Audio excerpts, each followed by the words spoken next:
Jai Sri Ramanand. Welcome to the lecture series of Human Resource Management. Today we have lecture on chapter number 3. Right? We have started our dynamic behavior chapter subject. Okay. So in unit 3, what we have learned in past lectures. So in previous lecture,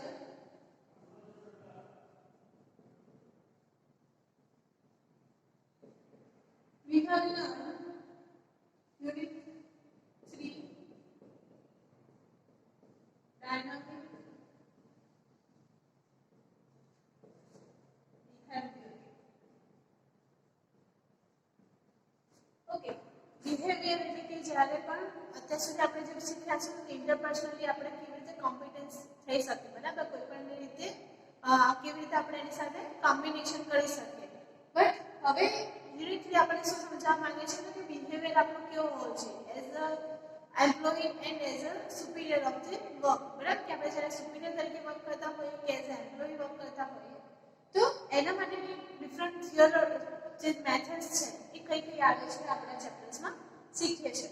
okay, so in unit 3 our first term is analyze self for interpersonal behavior. 3.1 source analyze self for interpersonal behavior.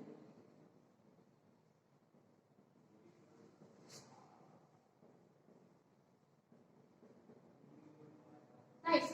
એની અંદર આપણે કે interpersonal જ્યારે કોઈ પણની સાથે આપણે બે કરતા વધારે વ્યક્તિ સાથે આપણે ઇન્ટરપર્સનલી વાત કરવાની હોય તો આપણે પોતાની જાતને કેવી રીતે સમજી શકીશું, બરાબર, તો એના વિશે આપણે જોયું હતું, બરાબર. તેના કઈ મેથડ્સ આપણે આપી હતી. તો પહેલા તો આપણે કે what are the introduction of interpersonal relationship, IPR કોને કહેવાય, બરાબર, ઇન્ટરપર્સનલ રિલેશન્સ. એના વિશે સમજ્યા હતા કે ઇન્ટરપર્સનલ રિલેશન્સ એક્ચ્યુઅલી છે કે કોઈ પણ ગ્રુપની અંદર જ્યારે બે અથવા વધારે વ્યક્તિઓનું શું થતું હોય જે કોમ્યુનિકેશન થતું હોય છે એને આપણે કહીએ છીએ ઇન્ટરપર્સનલ રિલેશન્સ, બરાબર. એ કાં તો તમારા ક્લાયન્ટ સાથે હોઈ શકે, કાં તો તમારા જે બાયર્સ છે એમની સાથે હોઈ શકે છે.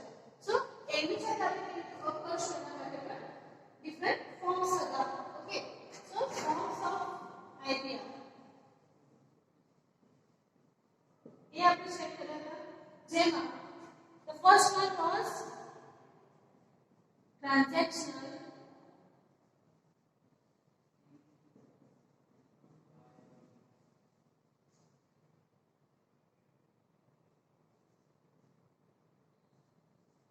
analysis. Okay, transactional analysis એટલે કે આપણે પહેલા તો આપણે જાતનું એનાલિસિસ કરવાનું છે કે આપણે કયા લેવલ પર છીએ. જેમ કે એના ડિફરન્ટ સ્ટેટ હતા, બરાબર, જેમ કે ચાઇલ્ડ સ્ટેટ છે, એડલ્ટ સ્ટેટ છે, પેરેન્ટ સ્ટેટ છે. ઓકે, તો આપણે એમાંથી કયા લેવલ પર આવીએ છીએ અને જ્યારે આપણે બિહેવિયર કરીએ છીએ એમાંથી કયા બેઝ પર આપણે એનો બિહેવિયર કરીએ છીએ. ઓકે, ટ્રાન્ઝેક્શનલ એનાલિસિસ પછી આવતું હતું જોડી વિન્ડો એન્ડ ગેમ થિયરી. જોડી window and the game theory.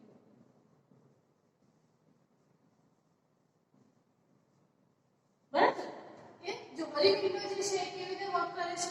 Okay, Johari એટલે શું હતું કે જ્હોન અને હેરી નામના જે બે એક્ટિવિસ્ટ હતા એમના થ્રુ એમણે જે થિયરી આપી હતી એનું એનાલિસિસ કરતા હતા, બરાબર. અને ગેમ થિયરીમાં આપણે ત્રણ ગેમ્સ થિયરી જોઈ હતી, વિન વિન, વિન લૂઝ અને લૂઝ લૂઝ, બરાબર. વિન વિનમાં શું હોય છે કે જે ક્લાયન્ટ અને જે બાયર બંને હોય છે કે હોય છે વિન વિન એટલે કે બંનેને ફાયદો થાય છે, બરાબર. વિન લૂઝ એટલે કે ઝીરો સમ થિયરી કે જેની અંદર નફો પણ થાય છે અને સામેવાળાને નુકસાન પડે છે એટલા જ પોર્શનમાં થતું હોય ત્યારે આપણે ઝીરો થિયરી કરતા હોય છે. અને લૂઝ લૂઝ એટલે કે બંને સાઈડ એને નુકસાન જતું હોય છે. સો એટલું આપણે ત્રણ ફોર્મમાં જોયું હતું, બરાબર. સો in today's lecture we will include interpersonal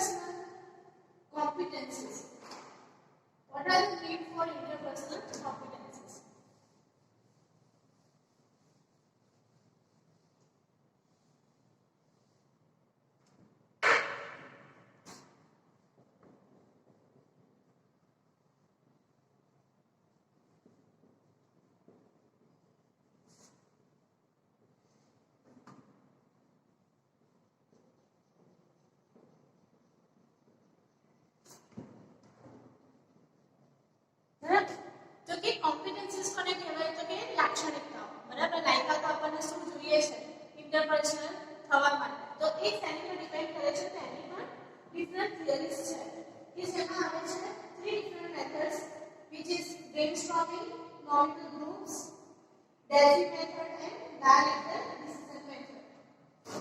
Okay, the first one is brainstorming.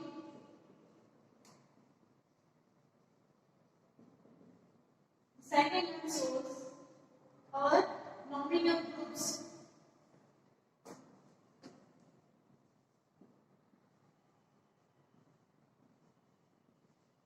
Okay.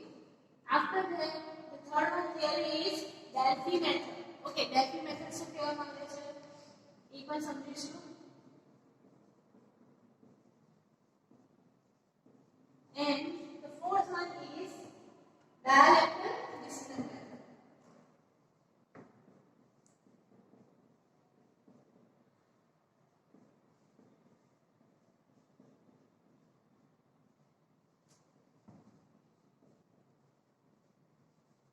Okay, why is the need for interpersonal competencies? तो पहला एक જોઈએ આપણે.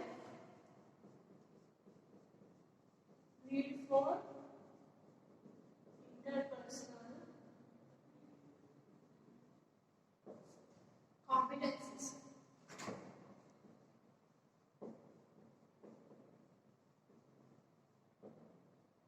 Okay, કેમ આપણને interpersonal competencies ની જરૂર પડે છે? તો કે જ્યારે આપણે ગ્રુપ ડાયનામિક્સ ને વધારે ઇમ્પ્રૂવ કરવું હોય પછી એની ઇફેક્ટિવનેસ હ્યુમન રિસોર્સ પર કેવી પડે છે એ આપણે ચેક કરવું હોય, બરાબર? તેના માટે ઇન્ટરપર્સનલ કોમ્પિટન્સીસ શું જરૂરિયાતો છે આપણને જોઈએ છે, બરાબર? કેવી રીતે એને એન્હાન્સ કરી શકીએ.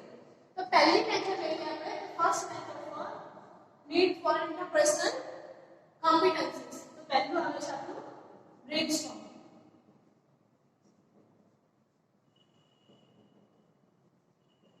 ઓકે, બ્રેનસ્ટોર્મિંગ એટલે શું કહેવા માંગે છે અહીંયા આગળ?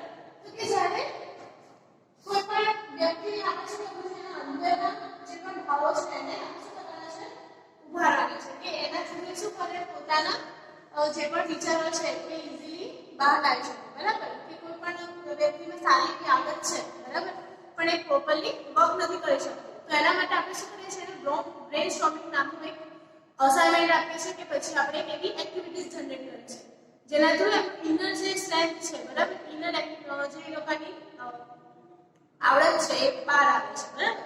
તો એને કહીએ છીએ આપણે બ્રેનસ્ટોર્મિંગ, એટલે કે માઇન્ડથી આપણે એને શું કરી નાખીએ છીએ, ડાયવર્ટ કરીએ છીએ વર્કને સારું કરવા માટે, બરાબર? ઓકે, તો કઈ રીતે આપણે બ્રેનસ્ટોર્મિંગ કરી શકીએ ગ્રુપની અંદર? સો ટુ ક્રિએટ એન એન્વાયરમેન્ટ અંદર which group will be provoked to develop creative and innovative idea. એક એવું આપણે શું કહેવાય, ગ્રુપ ડિસ્કશન કરીએ કે પછી એક એવું એક્ટિવિટી એ લોકોને આપીએ કે જેના થ્રુ ઇન ગ્રુપ એ લોકો શું કરી શકે, એને ડેવલપ કરી શકે, બરાબર? તો કે એવી કોઈ એક્ટિવિટીઝ એ લોકોને સજેસ્ટ કરવી જોઈએ, બરાબર, કે જેની અંદર એક એવું એન્વાયરમેન્ટ આપણે provide environment to provoke means એને ઉજાગર કરવું, મતલબ એને જાગૃત કરવું, બરાબર? જો સુઈ ગયા હોય, માઇન્ડલી સુઈ ગયા હોય તો એ લોકોને રિફ્રેશ કરીને એ લોકોને બહાર લાવો, બરાબર? તો two provide environment to provoke their inner activity. ગ્રુપની અંદરની જ વાત કરીએ છીએ આપણે કે શું કરીએ છીએ ઓલવેઝ હ્યુમન રિસોર્સ મેનેજમેન્ટમાં, તો આપણે એક આખું ગ્રુપનું જ એનાલિસિસ કરીએ છીએ, બરાબર? એક પર્સનલ વાઇઝ. તો એક પર્સનને આપણે બિહેવિયરમાં ચેન્જીસ કરવા હોય તો આપણે શું કરવું પડે, બધા જ પર્સન્સને એક સાથે એક્ટિવિટીઝ આપવી પડે. તો એક એવું એન્વાયરમેન્ટ આપણે તો પહેલા પ્રોવાઈડ કરીએ છીએ, બરાબર? પછી શું કરીએ છીએ સેકન્ડ, તો કે to provide such tools to individual group member which will generate and nourish the creativity. એક એવી આપણે એક્ટિવિટીઝ એ લોકોને સજેસ્ટ કરવી જોઈએ જેનાથી એમની ક્રિએટિવિટી નરીશ થાય. Provide an activity to individual that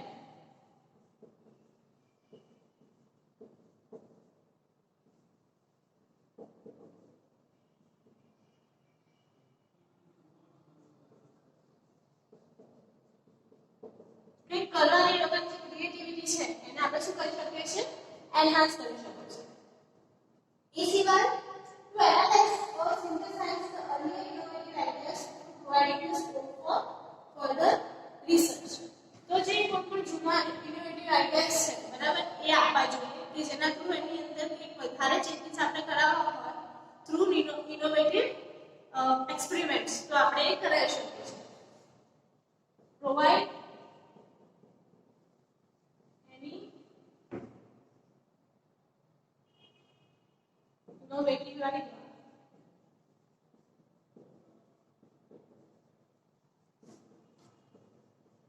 that can be modified for research. બરાબર રિસર્ચ તો આપણે શું કરી શકીએ છીએ અને મોડિફિકેશન આપી શકીએ છીએ અને એને ઇનોવેશન્સ માં પ્રોવાઇડ કરી શકીએ છીએ સો એનાથી એને બ્રેન સ્ટોર્મિંગ ના જગ્યાએ આપણે જે એબિલિટી છે એ પણ વસ્તુ વધારે વિચારવાની બરાબર તો એ જૂના પ્રોજેક્ટ્સ જો છે પહેલા તો એને આઈડિયા હશે કે હજુ આ જે પ્રોજેક્ટ છે એને કેવી રીતે હું સારો કરું બરાબર જેમ કે કોઈ કારની કંપની છે બરાબર જે BMW ની વાત કરીએ આપણે તો જે જૂનો મોડેલ હતો એની મોડેલ અત્યારે નથી ચાલતું બરાબર તો એમાં શું છે બ્રેન સ્ટોર્મિંગ નામની એક્ટિવિટીઝ એ લોકો પણ ગ્રુપ વાઇઝ બધા જે ડિઝાઇનર્સ હોય એ સાથે મળીને એક ગ્રુપ જનરેટ કરતા હોય છે હવે જૂના જે પ્રોજેક્ટ્સ હોય એમાં પોતાના આઈડિયા નાખીને એ લોકો ઇનોવેશન કરે છે અને નવી ટેકનોલોજી થ્રુ એ કારને ડિઝાઇન કરતા હોય છે સો એવી રીતે પણ આપણે પ્રોવાઇડ કરી શકીએ છીએ પછી to regulate the critical and discovery attitude of the group member through developing the positive attitude બરાબર પોઝિટિવ એટીટ્યુડ લોકો ડેવલપ કરી શકે એના માટે શું કરવું જોઈએ તો કે એની જે પણ ડેવલપ કરવાની પદ્ધતિ છે બરાબર ક્રિટિકલ અને ડિસ્ટ્રક્ટિવ એટીટ્યુડ માટે એ એનહાન્સ કરવું જોઈએ regulate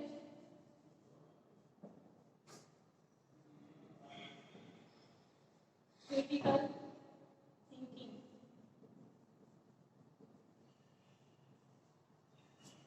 by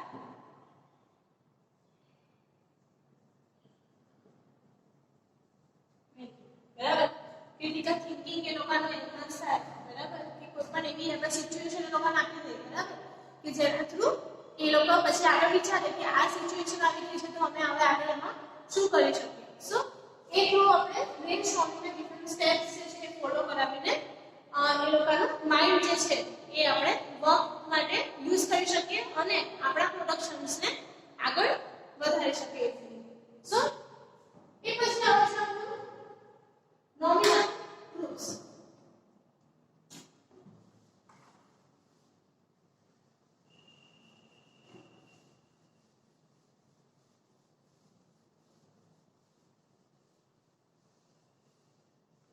the second one is nominal group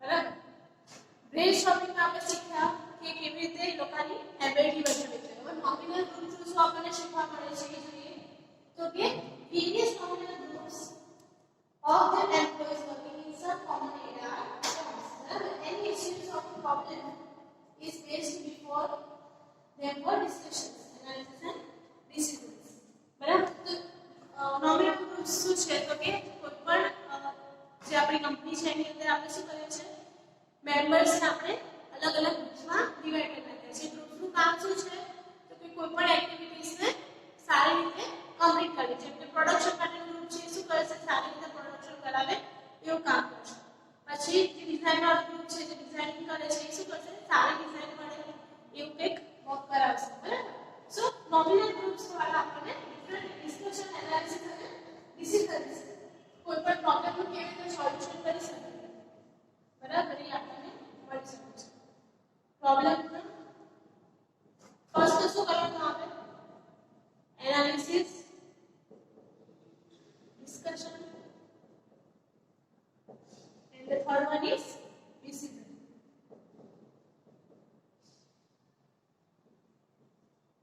બરાબર ડિસિઝન અને એ પણ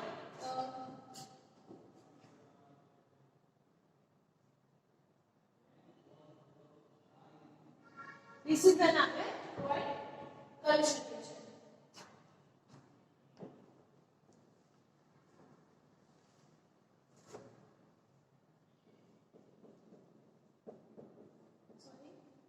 ઓકે, હવે શું કહેવા માંગે છે કે ઈચ ટોપિકના ગ્રુપ જે પણ ઇશ્યુ અને એનાલિસિસ અને કન્ક્લુઝન છે, બરાબર, કોઈ પણ ઇશ્યુ છે એનું આપણે એનાલિસિસ કરશે પહેલા, પછી એનું ડિસ્કશન કરે છે એકબીજાના મેમ્બર સાથે, અને છેલ્લે એનાલાઇઝ થ્રુ એનું ડિસિઝન આપે છે, બરાબર, કોઈ કન્ક્લુઝન આપે છે, એનું કન્ક્લુઝન પ્રોવાઈડ કરે છે. નોમિનલ ગ્રુપનું આ જ મેઇન કામ હોય છે, બરાબર, કે એના થ્રુ હવે એ જે કન્ક્લુઝન છે એ શું કરે છે કે સમટાઈમ્સ કોઈકને બીજું કન્ક્લુઝન જોઈતું હોય અને કોઈક જે બીજું મેમ્બર છે એને સેકન્ડ ઓપિનિયન હોય કે કન્ક્લુઝનમાં એગ્રી થતા ના હોય, બરાબર, તો એ કન્ડિશનમાં શું થશે તો કે આપણને એકબીજાની વચ્ચે મતભેદ થવા મળશે, બરાબર, એ બંને વચ્ચેના ડિસિઝન્સમાં ચેન્જીસ થવા મળશે. તો એ ના થાય એના માટે આપણે શું કરીએ છીએ તો કે ડિફરન્ટ એક્ટિવિટીઝ એમાં પણ ઇન્વોલ્વ કરીએ છીએ, બરાબર.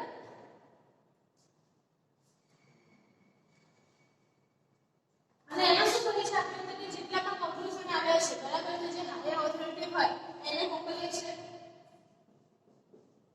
conclusion from different persons sent to higher authority, બરાબર, જે હાયર ઓથોરિટી હોય છે પછી એને શું કરે છે એનાલિસિસ કરે છે, બરાબર, કે થયું છે કે નહીં, ઓકે, એ બરાબર કન્ક્લુઝન માન્ય છે કે નહીં, પછી એના થ્રુ એનો ડિસિઝન લેવાય છે. ઓકે, એ સિવાય આપણે નોમિનલ ગ્રુપમાં આટલી ડિસ્કશન કર્યા પછી જે ડિસિઝન લેવામાં આવે છે એનું ફાઇનલાઇઝેશન કરવામાં આવે છે. ઓકે, એના પછી જોઈએ આપણે ડેલ્ફી મેથડ. તો ડેલ્ફી મેથડ શું કહે છે?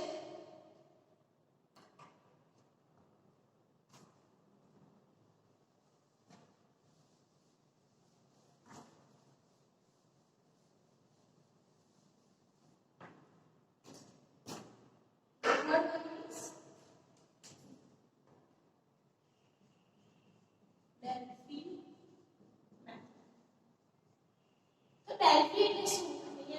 ડેલ્ફી શું છે તો કે ગ્રીસમાં એક સિટી છે કે જ્યાં ઇન્ટેલિજન્ટ પીપલ એ વખતના ટાઈમમાં હતા, બરાબર. Delphi is a city name of Greece.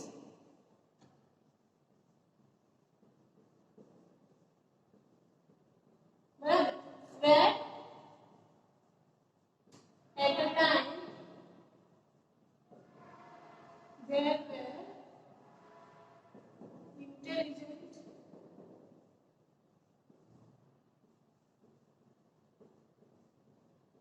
persons, બરાબર, ત્યાં ઇન્ટેલિજન્ટ પર્સન્સ એક જ ટાઈમમાં ઘણા બધા ઇન્ટેલિજન્ટ પર્સન્સ હતા એવું કહેવામાં આવે છે. એટલા માટે ડેલ્ફી એટલે શું કે જ્યાં ઇન્ટેલિજન્સ લાઈ કરતું હોય એ, બરાબર, એટલે ડેલ્ફી મેથડમાં શું કરવામાં આવે છે તો કે કોઈ પણ વ્યક્તિના ઇન્ટેલિજન્સનો યુઝ કરવામાં આવે છે. ઓકે, તો કેવી રીતે ઇન્ટેલિજન્સ યુઝ કરવામાં આવે છે? સો in a modern management where the same person is used in the decision making process, બરાબર, decision making process છે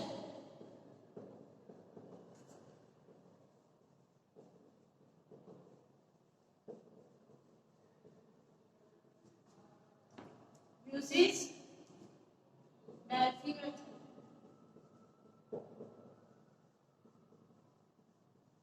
બરાબર, અત્યારના જમાનામાં જ્યારે કોઈ પણ ટાઈપનું ડિસિઝન મેકિંગ કરવાનું હોય તો એની જે મેથડનો યુઝ કરવામાં આવે છે એને આપણે કહીએ છીએ ડેલ્ફી મેથડ, બરાબર. ડેલ્ફી મેથડ કેવી રીતે યુઝ કરવામાં આવે છે એ જોઈએ.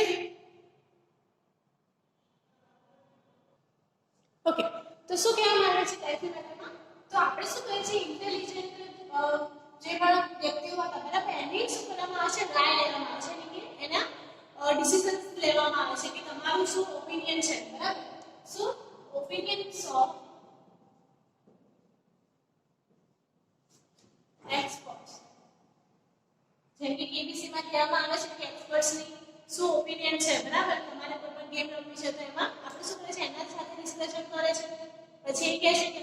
આન્સર બરાબર છે પછી એ આન્સર્સને ફાઇનલાઇઝ કરે છે. બસ સેમ સિમિલરલી આપણે શું કરીએ છીએ કોઈ પણ આપણી કંપનીની અંદર ઇશ્યુ થયો છે બરાબર. અત્યારના જમાનામાં તો નેટવર્કિંગના રિલેટેડ ઘણું બધું કે આપણે ઓનલાઈન એની સમજ લઈ શકીએ છીએ. તો જ્યારે આપણે એક્સપર્ટનું ઓપિનિયન જોઈતું હોય તો એ કન્ડિશનમાં આપણે અંદરના અંદર જે નોમિનલ ગ્રુપ્સની અંદર જે ડિફરન્સિએશન આવે છે બરાબર, જે ડિફરન્સીસ આવે છે આપણે રિમૂવ કરવા માટે આપણે શું કરીએ છીએ ઓપિનિયન લઈએ છીએ એક્સપર્ટ્સનું બરાબર. સો એ છે આપણી ડેલ્ફી મેથડ. આનો જ લેક્ચર આપણે કન્ટિન્યુ કરીએ છીએ એઝ અ પાર્ટ 2 બરાબર, જેમાં આપણે જોઈશું ડાયલેક્ટ